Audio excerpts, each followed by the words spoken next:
Tu momento. Le damos los muy buenos días, la bienvenida a Ángel Meana. Muy buenos días, Ángel, ¿cómo estás? Buenos días, Sergio. Buenos días a toda la audiencia de Tu Momento.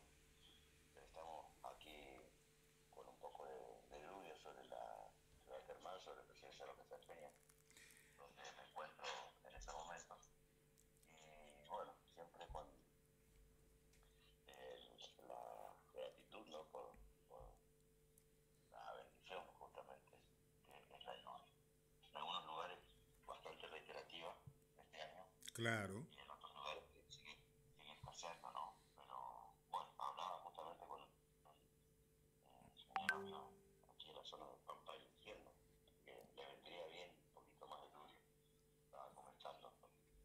Pero bueno, Sí. en fin, la actividad eh, siempre debe continuar, siempre debe seguir, y bueno, más también en este momento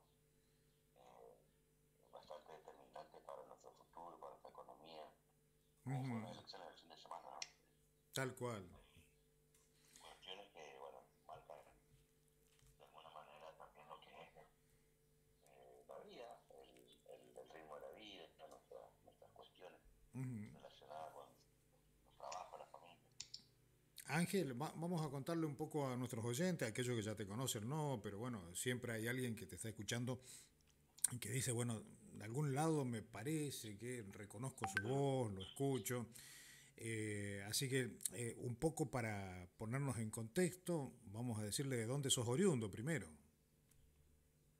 Sí, bueno, originalmente yo soy nacido y criado en Resistencia, Ujú. pero hace 25 años que estoy radicado en Presidencia Roque Salteña. Mirá vos. ¿Y cómo fue eso Trabajo que llegaste a Presidencia Roque Peña? y por cuestiones que tenían que ver con la parte laboral Ujú. de mi pareja en aquel momento, Ajá. tuvimos la opción de elegir venir a la ciudad de Salteña, a Salta o Córdoba capital, eran los lugares, por la condición laboral. Sí. Así que decidimos, para no estar tan lejos de la familia, quedarnos por acá, por Salteña. Ujú. Y bueno, y aquí estamos, digamos, aquí desde hace muchos años. Claro, ahora ya sos un sanpeñense más, diríamos. Claro, sí, sí, sí, sí. Y así es, justamente 23 años, perdón, 21 años lleva Folklore con Amigos, mi programa de radio, Ujú. que bueno, tiene diferentes matices, pero bueno, tiene, como el nombre lo indica, la palabra, la difusión del folclore, no folclore con amigos, que había iniciado un domingo 4 de, de- del mes de, a ver cómo es, Se te está perdiendo el mes. 4 de julio, sí, Sí. el 4 de julio del 2004. Ujú. Sí, sí, sí. Ángel, Así que, bueno, sí, bueno, como hoy lo dijiste, ¿no? sí, Sergio. Por razones laborales terminaste en Presidencia de Orguesa Peña, bueno, te radicaste allí, ya hace mucho tiempo estás viviendo y también comenzaste, más allá de tu trabajo de manera particular, a trabajar en los medios de comunicación, bien lo dijiste vos, haciendo un programa con muchos años, mucha trayectoria en la ciudad termal. Sí, bueno, yo ya la actividad ya la venía desarrollando estando en Resistencia. Claro. Aquí en Resistencia comencé a trabajar en el año 86 en lo que es Radio Nacional Resistencia. Sí. Llegué a los 26, fue mi primera incursión. Y bueno, después ya en la década del 2000, en el 2000 justamente llegué aquí a Sapeña. Y bueno, ya tenía algunos años de hacer radio y también la vieja Videocable San Fernando, que era los hermanos de Mácora, el canal de cable ya Ujú. de Resistencia, por eso era el nombre de San Fernando, como Sí. el nombre del departamento. Bien, así que ya venía con alguna experiencia y luego acá también en San Peña hice varias actividades para la televisión y también hice actividades que tienen que ver con programas de radio, Ujú. en general.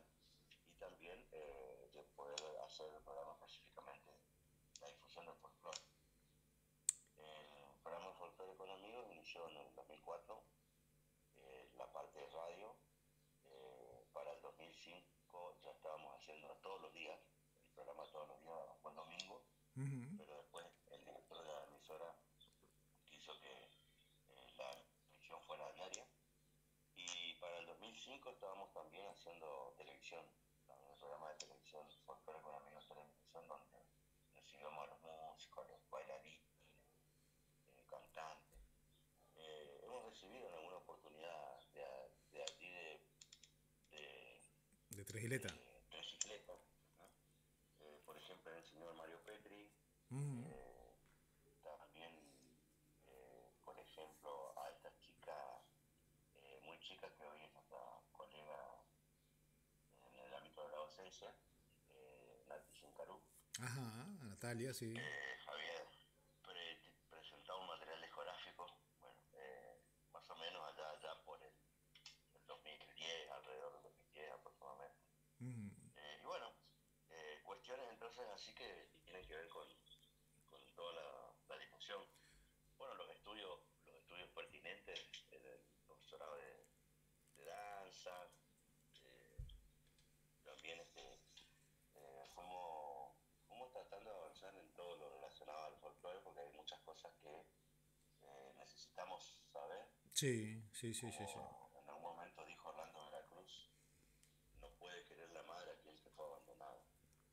Entonces siempre es importante conocer nuestro pasado, conocer nuestros ancestros, conocer el origen de muchas cosas que son realmente muy importantes, ¿no? Ángel, Hoy creo que... ¿sí?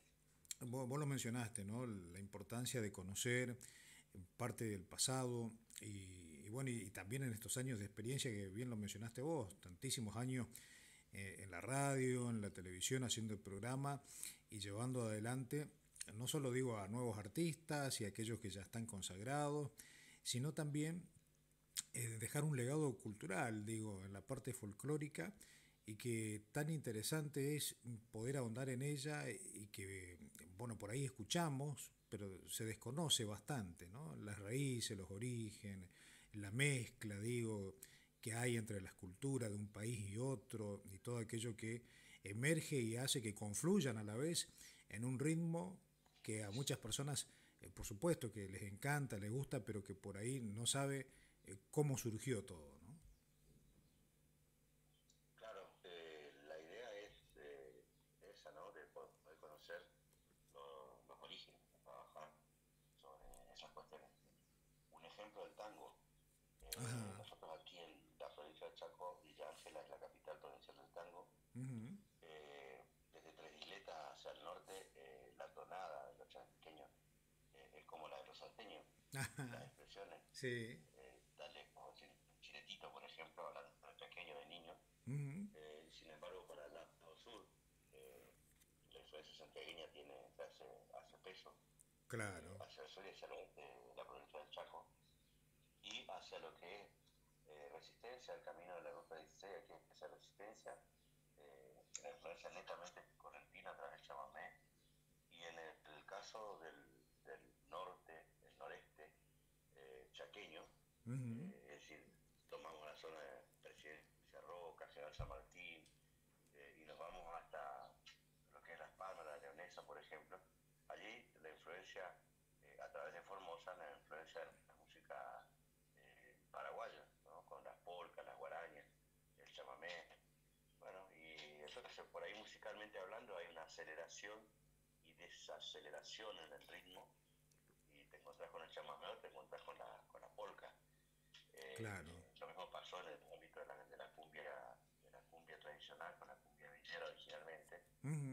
Ya hoy hasta esos nombres ya los dejamos de lado, pero ahí era un poco más acelerada la cumbia villera y otro poco más lenta la cumbia tradicional. Y así fueron existiendo un montón de cambios, pero mucho antes, uno de los géneros que continúa siendo objeto de estudio todavía es el tango. Claro. Ese género musical tiene que ver con los aborígenes, con los negros, tiene que ver con la gente del interior, tiene que ver con personas que fueron llevando su ruralidad a Buenos Aires, y muchos que vinieron de vinieron a hacerse en América y quedaron en Pampa y la Villa porque no le dieron lo que le habían prometido. Y entonces mucha gente se volvió, vinieron muchos europeos a poblar la Argentina porque se esperaba, la idea era sarmientista, ya la idea de que vengan a poblar nuestra Argentina los europeos que tenían buenos gustos, buenas costumbres, buena cultura. Sí. Bueno, los que vinieron no fueron de los mejores.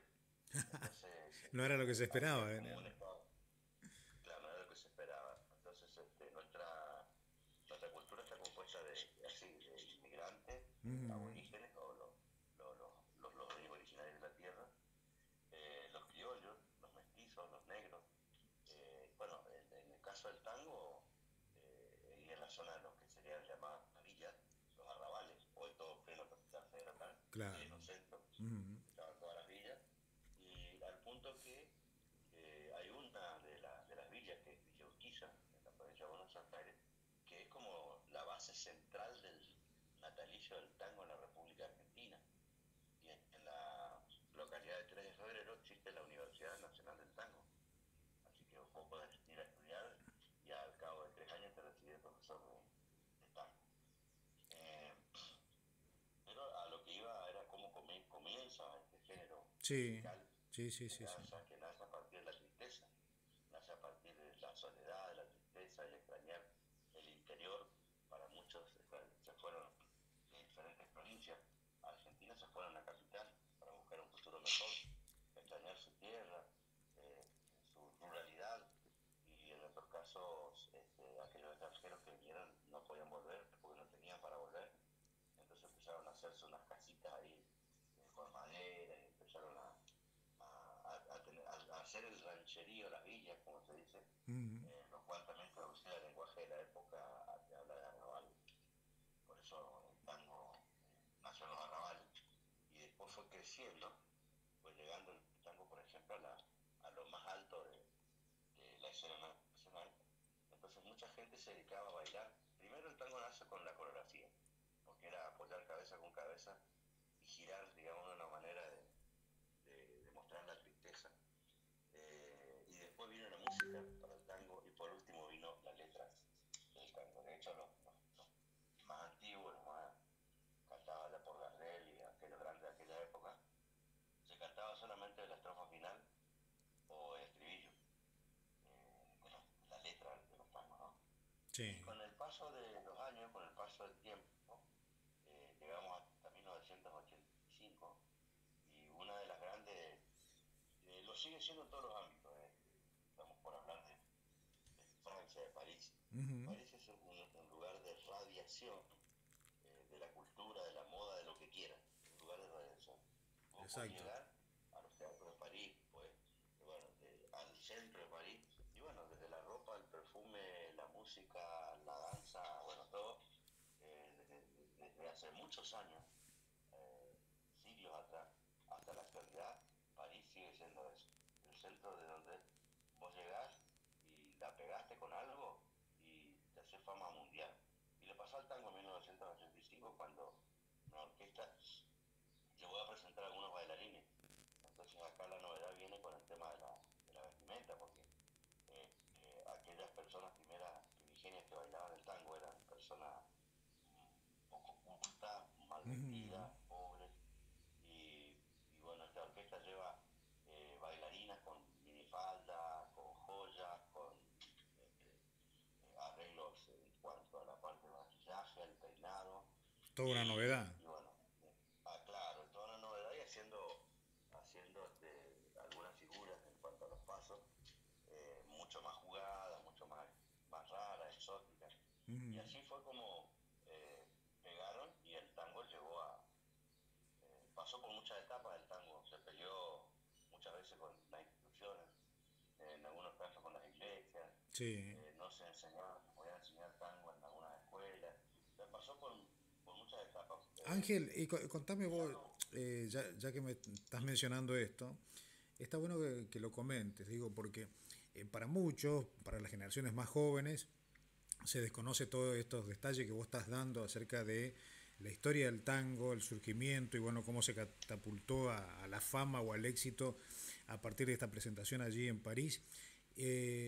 ¿Por qué este mote, bueno, que ha tenido siempre como un estereotipo social? Digo, no solo de clase por de dónde viene, sino que para un sector de la sociedad el tango está ahí como, bueno, es lindo, es muy bueno verlo y observarlo, pero le ponen ahí como un mote de determinada carga moralista, por decirlo de alguna forma, ¿no?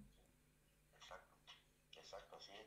De hecho, en algún momento el León, el Papa León, Mm, antes, el que presidió al Papa este que está actualmente, sí. llamó a que vayan al Vaticano a bailar tango y quería ver dónde estaba justamente la, la ideología, la moralidad, dónde, o sea, siempre se lo tuvo como algo pecaminoso al tango, Ujú, ¿verdad? Como decís vos. sí. Y bueno, esa fue alguna de las instancias por las cuales tuvo que atravesar. La otra cuestión tiene que ver con la cuestión de la clase social. Muchos de los barrios dejaban de bailarlo al tango en el barrio y se iban a bailarlo al centro, porque entonces de esa manera iban a buscar un poco más a tener un poco más de roce social, Ujú, una elevación moral más importante, sí. cosas que tienen que ver, bueno, con la historia, con la gente, con el pensamiento, con la cultura. Eh, y otra cuestión es si nosotros decimos, por ejemplo, folclore. Eh, la palabra folclore es compuesta, está compuesta de dos partes, por un lado, lore por el otro, que es sabiduría del pueblo que perdura, el saber popular. Ujú, El saber popular es, por ejemplo, si vos tenés una indigestión, te tomás un té burrito, por decirlo, ¿no? claro. O sea, ¿pero quién es el inventor del burrito? Por decirlo. Que no tiene autor. ¿Quién es el inventor del mate? Sabemos que el mate proviene de la cultura aborigen guaraní, Ujú, pero no sabemos qué aborigen fue el autor. exacto.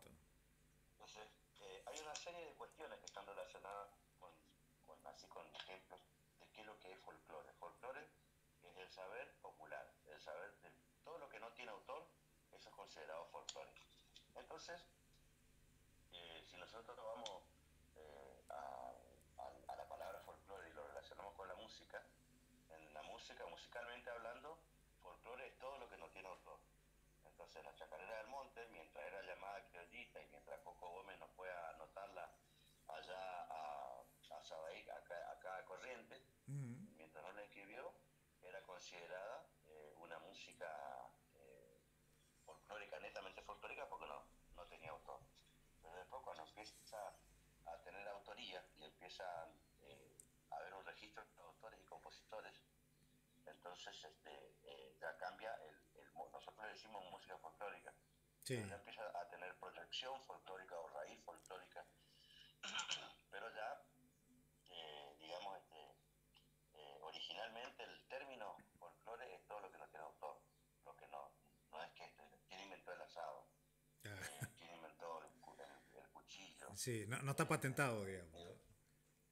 Claro, sí, sí, sí. Bueno, acá en cuanto a la música está SADAIC, la Ujú, Sociedad Argentina de Autores y Compositores de Música, en donde vos registrás, vos escribís un tema, ujú. una música, la vas y la registrás y después Como parte de SADAIC tu autoría. te hace el aporte, claro. Entonces, hablando de la música, justamente, el ámbito del folclore, la música y la danza folclórica crecieron mucho, tienen mucha trayectoria, tienen hay informaciones fehacientes por ejemplo, de 150, 170 años, los registros, ¿no? Cuando Claro. vamos a estudiar, o Ujú, sea, tenemos la posibilidad de estudiar y nos encontramos y hay cosas que no están registradas, que por ejemplo tenés una danza que se llama la condición, por ejemplo. La condición, el registro de la condición data del año 1950 y la condición es una danza que la bailaba el general Belgrano, por ejemplo, Romano Belgrano, ujú. que era un excelente bailarín, era un hombre muy culto, aparte de ser abogado y Abogado. militar, Exacto. Belgrano,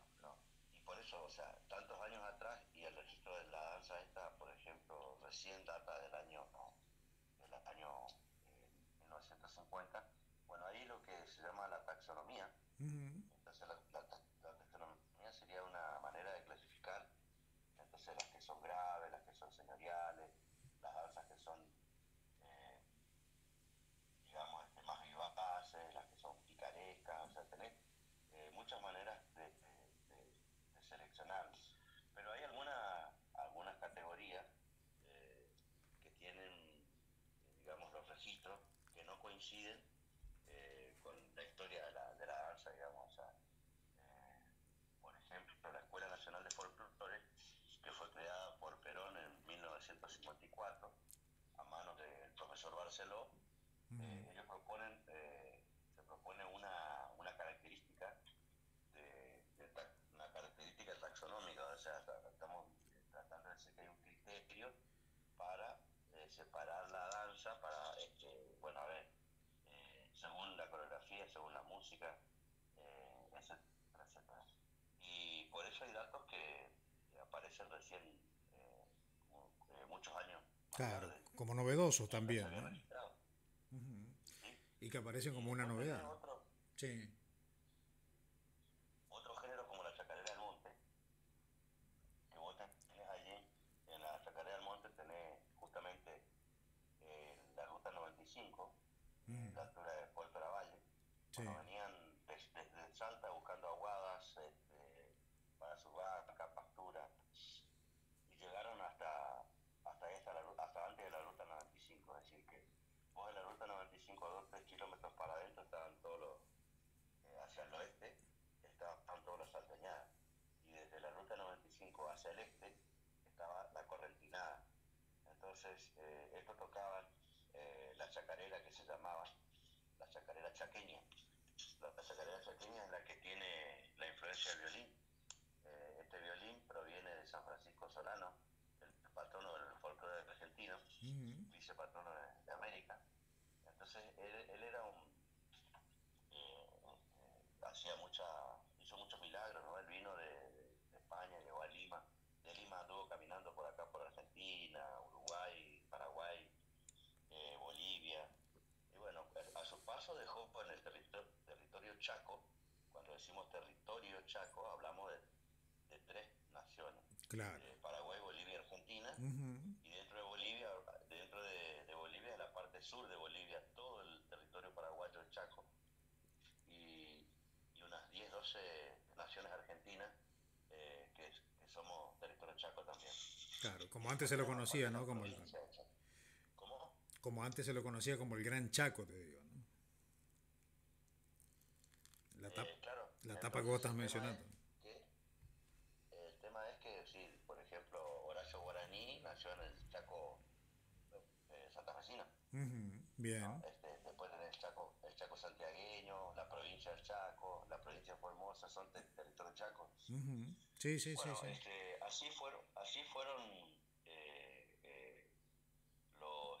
volviendo a la chacarera del monte, como nace, ellos empezaron entonces a tomar la figura del silbador. Contrataban a dos o tres muchachos los sentaban en lugares distintos de la pista y le hacían silbar al unísono eh, esas chacareras, ¿no? Le explicaban las notas, bueno, los chicos silbaban y la gente bailaba. ¿Por qué pasaba esto? Primero, porque se le rompía las cerdas del violín, porque tenían problemas con los arcos, no podían ir 500 kilómetros monte adentro a buscar. Claro, repuesto, ¿no? Entonces, las respuestas, así que entonces empezaron a inventar ahí y apareció la figura del silbador. Entonces el silbador lo entrenaban y después le hacían participar en los bailes y la gente bailaba. Pasó el tiempo y se le ocurrió a alguno de los salteños venir de este lado, pasar la ruta hacia el este, hablar con el correntino y decirle, nosotros estamos queriendo que usted nos preste su acordeón porque quiero ver si puedo sacar unas notas. Y entonces empezaban con el acordeón dos hilera a tratar de imitar la música que sacaban ellos originalmente con el violín. No lo pudieron hacer tal cual querían, pero sin darse cuenta y sin saber, estaban inventando un nuevo género musical salió y que fue propio del territorio allí del impenetrable chaqueño, porque hicieron lo que ellos mismos llamaban las criollitas. A Claro. estas chacareras del monte, que se caracterizan por tener 6 compases, se caracterizan por tener una copla en la entrada o una copla en el medio de la chacarera, la llamaron originalmente criollitas. Entonces, el salteño que tocaba el bandoneón, el acordeón, perdón, y de 2 hileras, la chacarera del monte se caracteriza por tener notas altas en acordeón 2 hileras y por tener lo concerniente a la copla, ¿no? Ya sea en la introducción o en la parte del medio de la chacarera. Sí. Esta chacarera se caracteriza porque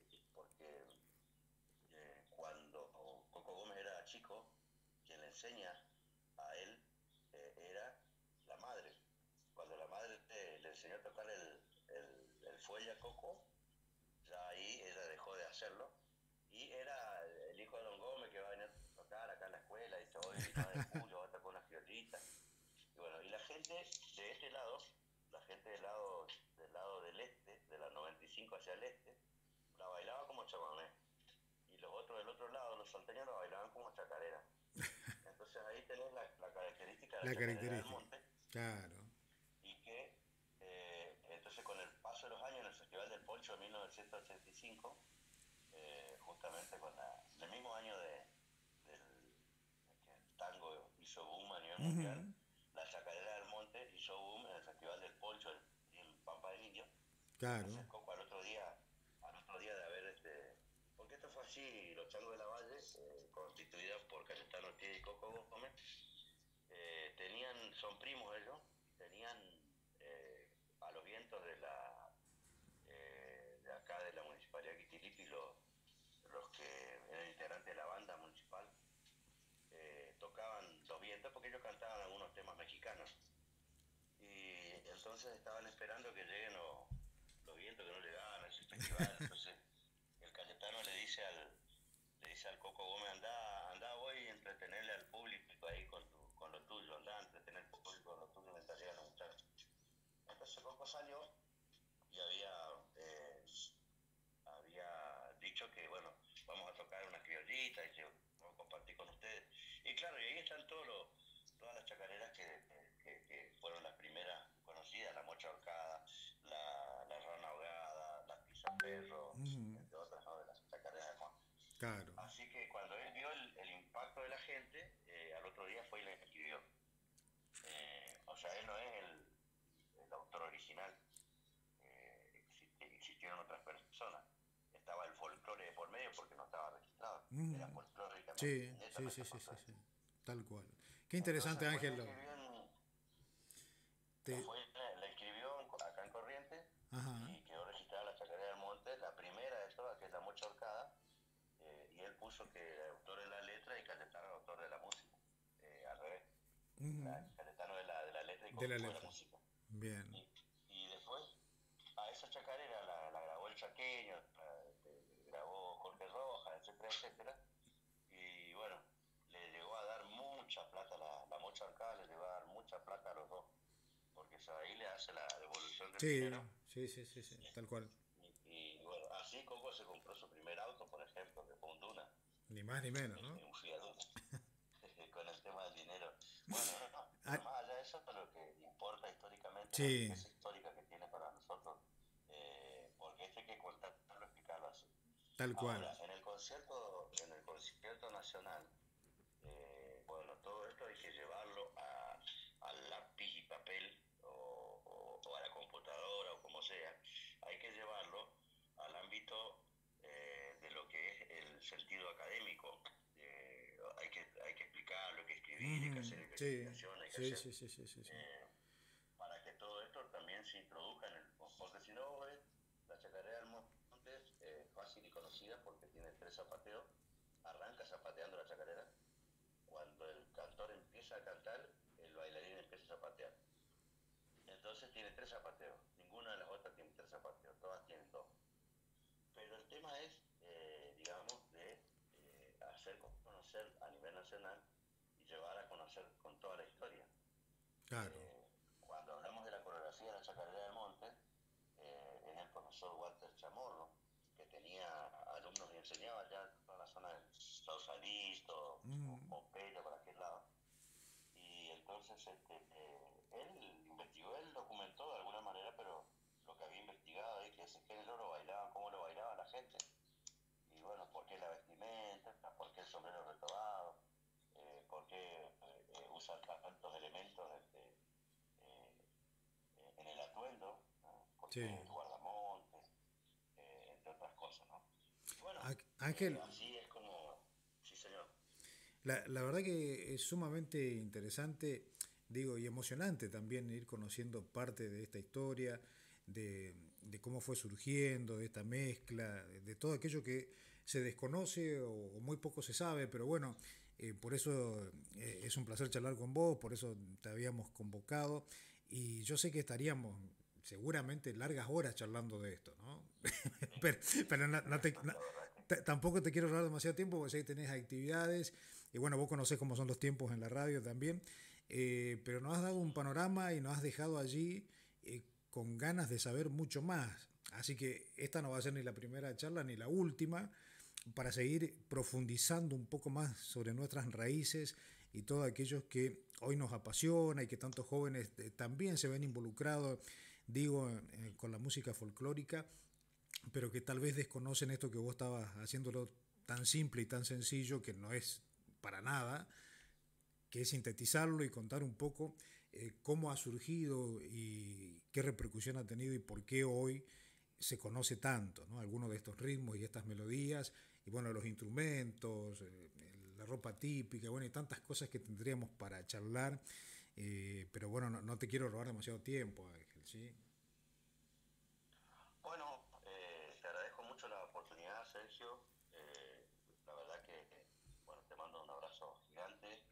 Que, bueno, a los amigos oyentes que están escuchando, hasta donde alcance la sintonía, le dejamos nuestro cariño, nuestro respeto. Nosotros estamos incursionando hace alrededor de 8 años, está trabajando en la zona de Tres Letras, distintos Mm, lugares, ¿no? sí. Distintos lugares, la conectamos con la actividad docente. Y bueno, tuvimos la oportunidad entonces de conocerte, de valorarte, de agradecer la difusión que haces. Y bueno, nosotros estamos en el ámbito de la tarea docente relacionada con el folclore, eh, en donde lo que queremos es justamente valorar, destacar el crecimiento que ha tenido Tres Isletas en referencia al folclore. Hay varios profesores que Ujú. tienen sus escuelas. Y en algún momento vamos a hablar un poco de lo que sería la educación formal y Sí. la educación informal y lo que tiene, o sea, tenemos en el ámbito formal allá el Instituto José Manuel Estrada, donde hay algunas alumnas que están haciendo el profesorado. Ujú. Y bueno, contaba algo acerca de Perón y de Barceló y cómo quedó, por un lado, lo que es la Universidad Nacional de las Artes hoy, el IPEA de la provincia de Chaco, qué es lo que es informal, cuáles son los institutos informales, las competencias de títulos de una y otra modalidad, para una próxima charla, cuando, cuando nos disponga, quizás la semana que viene, Dale, eh, Ángel. poder contar un poquitito más acerca de todas estas cuestiones. Los festivales, por ejemplo, ya estamos acercándonos a fin de año, Ujú. ahí ya está por haber, ahí en Tres Isletas va a haber, creo que el otro fin de semana, o este fin de semana, o el otro, hay un precosquín. Sí, se está Eh, trabajando en eso, ¿no? ajá, se está trabajando bien. Entonces, bueno, las competencias a nivel nacional, Ujú. cuál es la visión que tienen los jurados, qué perspectiva tienen, de dónde vienen, cómo se capacitan. Y Eh, eso está bueno, Ángel, eso, porque viste que por ahí tampoco se sabe bien qué es lo que terminan eligiendo los jurados o por qué terminan dando determinado puntaje. Y bueno, está bueno que alguien como vos, que conoce de la temática, por pueda esa explicar. razón, claro, por esa razón, explico la diferencia entre la Sí, educación formal y ujú, lo no formal. tal cual. Entonces, eso es lo que eso es lo que pasa con los jurados. Ujú, Los que vienen son todos universitarios, son todos licenciados. sí, Sí, sí, sí, sí. tienen una mirada diferente. Tal cual. Hay muchas cosas más que podemos hablar, hay No, muchas cosas. seguro, seguro Ángel. eh, Hablando de la cultura, mira, no terminaríamos nunca, ¿no? sí, Tenemos tanto sí, para no hablar. terminaría. Pero bueno, Ángel, te dejo acá en pausa, agradeciéndote por tu tiempo, que tengas una muy buena jornada y bueno, seguiremos charlando, no sé, la semana que viene o la próxima, pero vamos a estar en contacto y vamos a profundizar un poco Sí, esto que vos estabas mencionando. Así que desde ya, muchísimas muchas gracias. gracias, Sergio. No, por favor, gracias a Saludos a la vos. audiencia. Muchas gracias, muy amable. Dale, un Hasta abrazo. luego. Bueno, hasta allí entonces la palabra de Ángel Meana, profesor, bueno, también comunicador social, difusor de nuestra cultura, de nuestro folclore, haciendo hace más de 20 y pico de años programas de radio y televisión, arrancando allá en la capital chaqueña, en Resistencia, y actualmente radicado en la ciudad termal de Presidencia Enrique Sespeña, pasaba y charlaba con nosotros en esto que hemos denominado Tu Momento.